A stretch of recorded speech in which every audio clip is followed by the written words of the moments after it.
Alright guys, tomorrow's finally the day. Tomorrow is night one of WrestleMania, and of course we still have Stand and Deliver and all these other shows that I'm probably going to watch here and there. Most likely just Stand and Deliver, then on to WrestleMania. But got me thinking, the last few WrestleManias have been great. Like the 30s, from 30 to 39 have been, very interesting WrestleManias. And I just decided, hey, let's just rank 30 to 39 and see which one I think is the best. My personal opinion. But let me know what you guys think about the list and see if you agree or where you would put the other WrestleManias in. Kicking off the list with the worst WrestleMania of the 30s. Probably one of the worst WrestleManias I've ever witnessed and sat through. WrestleMania 32. The only highlight of this match was the Intercontinental Ladder match and then the Women's Triple Threat match. But even then, that left a bad taste in my mouth because that should have been Sasha Banks' moment, but they instead gave it to Charlotte, which in the end, it was still a good match. But overall, everything else was just so bad. Like Chris Jericho versus AJ Styles. AJ should have won. There was no reason for him to take a loss at his WrestleMania debut. The Shane McMahon and Undertaker Hell in a Cell match, that was bad too. The only thing that gives that match such a memorable moment was Shane jumping off the top of the cell. And don't even get me started on the god-awful main event when it was literally Roman Reigns, who was the most unwanted next guy in the WWE, versus Triple H. Such horrible booking decisions. One of the worst WrestleManias I've ever witnessed. Next up, WrestleMania 34 is coming in 9th place. I think this one was just more of an underwhelming WrestleMania more than anything. It started off really good with the Triple Threat IC title match between Seth, Finn, and Miz. Finn should have won, but I'm a Finn Balor fanboy, so besides the point. Then we went to Charlotte versus Asuka, which was a good match, but Asuka's undefeated streak that she had for over 500 days, or not longer, ended. So I think that was the wrong person who won. Kurt Angle, Ronda Rousey versus Triple H and Stephanie McMahon was a really good match. But then everything else was just so bad and forgettable. And then again, Roman Reigns versus Brock Lesnar. Brock wins. Very unsatisfying. And then the match that should have been match of the night, AJ versus Shinsuke. Sorry, brain fart. Very underwhelming. I think it was at this point when WrestleMania was really getting crazy long, and by the time that match came on, I feel like everyone was just burnt now, myself included. I think at that point I was like, when's this Mania gonna end? And that's not a good sign for a good WrestleMania. Next up, in 8th place, is WrestleMania 36. Now, this WrestleMania isn't bad per se, it was just the COVID mania. WrestleMania went 2 nights in a row, which was cool because, we were all in lockdown, we didn't have much to do, but it's just an empty arena with just wrestlers wrestling sounded so weird. It was the echo, the awkward talking between the wrestlers. And then, unfortunately, Roman Reigns, at that point, he had to pull out for his health reasons. And then we have Braun Strowman versus Goldberg, which was meh. Then we have Brock Lesnar versus Drew McIntyre. Oh, poor Drew McIntyre, man. That should have been his moment to win in front of a live crowd. Maybe this weekend. But just a really bad, unfortunate circumstances for the wrestlers. The 2 cinematic matches were great. But other than that, very, very bad, forgettable. I can't even tell you what all the matches were if I wasn't looking at Wikipedia behind me.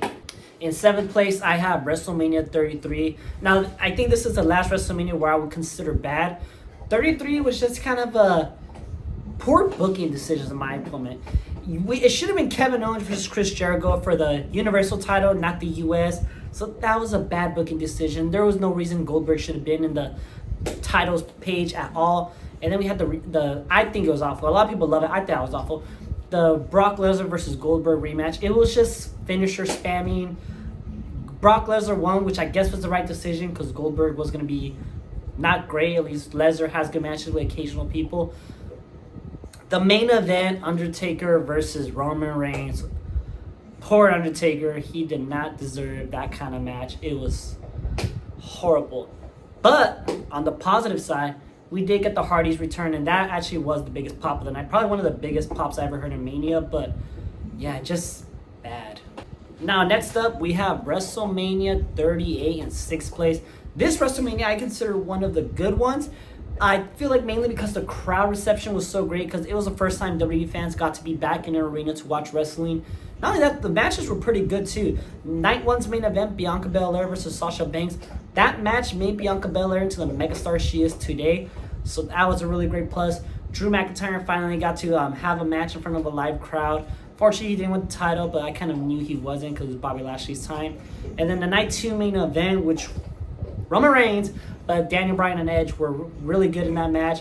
I thought it was pretty cool how he just stacked them both up and just pinned them. But technically, I forgot who was the bottom wrestler, but whoever wrestler was on top should have won the match because, he was pinning that wrestler.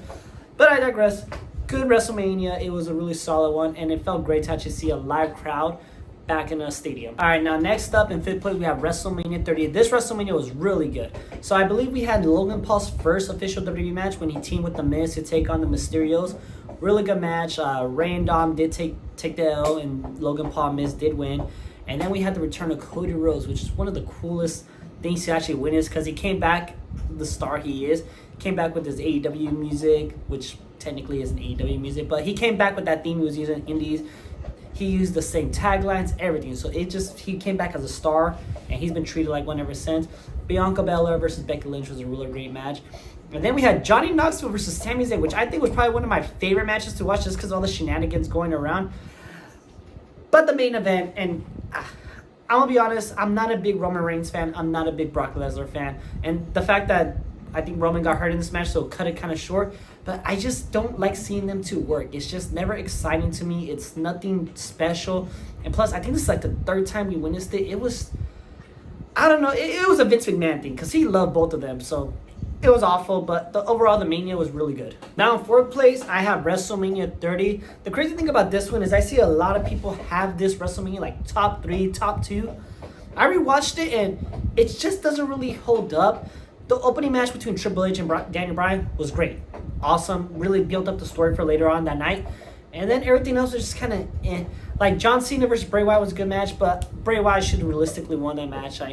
I know he didn't. I know Cena wasn't like intentionally maybe trying to bury him, but it should have been Bray Wyatt's night, which we'll get back to more on Bray Wyatt in the next few WrestleManias, but should have been his night. And then the main event between Daniel Bryan, Batista, and Randy Orton, that was awesome. Like Daniel Bryan winning the Miracle on Bourbon Street was such a great moment to witness. It's just kind of leaves a bad taste in your mouth when you kind of realize that wasn't the original plan. If it wasn't for the fans taking over, we would have had to sit through Batista versus Randy Orton, which in 2014 wasn't really what people wanted to see, and which a lot of people did not want to see. But overall, WrestleMania 30 was one of the better Manias. I just don't think it's to the high regard that a lot of people have it to, even to this day. Oh, and I almost forgot. Undertaker streak ending to Brock Lesnar was the worst call in WrestleMania history. He did not need that. That should have gone to Demon Finn Balor. Roman Reigns maybe should have been the one to end it, when he needed something. Or Bray Wyatt. Just my opinion. 3rd place, and this is where they get really good, is WrestleMania 35. Now, the only big thing that I had with this WrestleMania, it was too damn long. If any Mania needed to be 2 nights, it was definitely that one.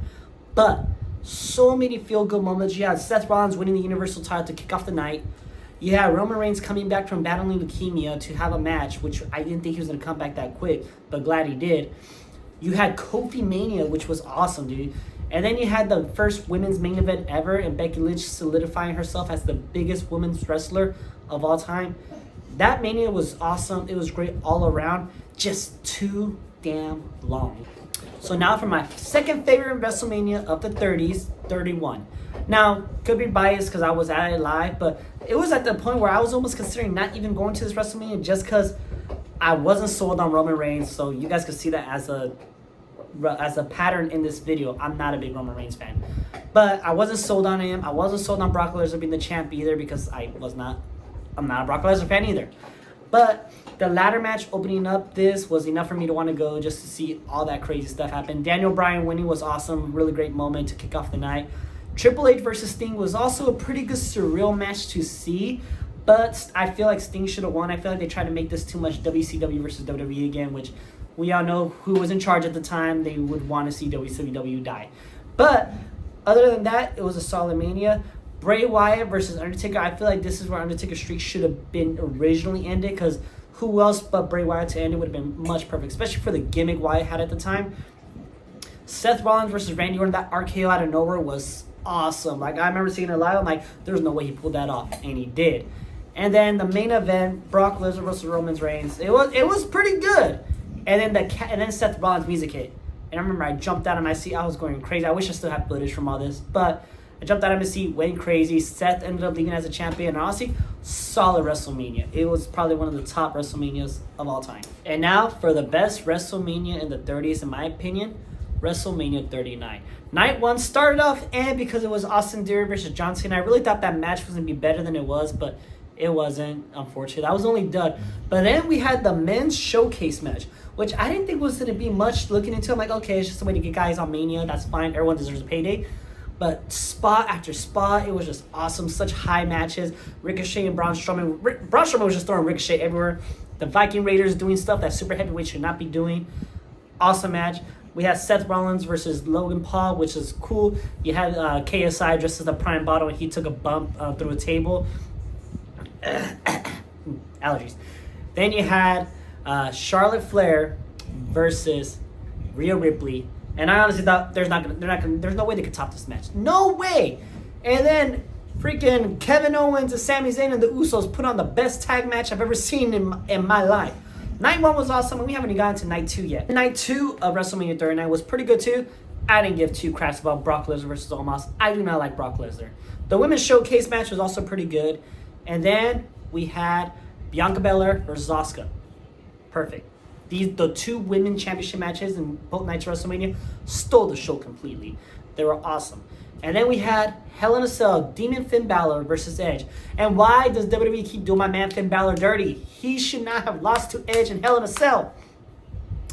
Besides the point. Then we had the main event, Cody Rhodes versus Roman Reigns.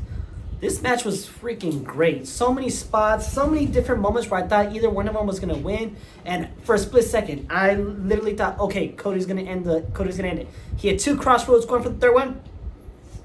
Spike from Solo, spear, 1, 2, 3. Deflated me for the night. But as I look back at that WrestleMania, it was really good. Besides that ending, it was still one of the best Manias they've put on in years.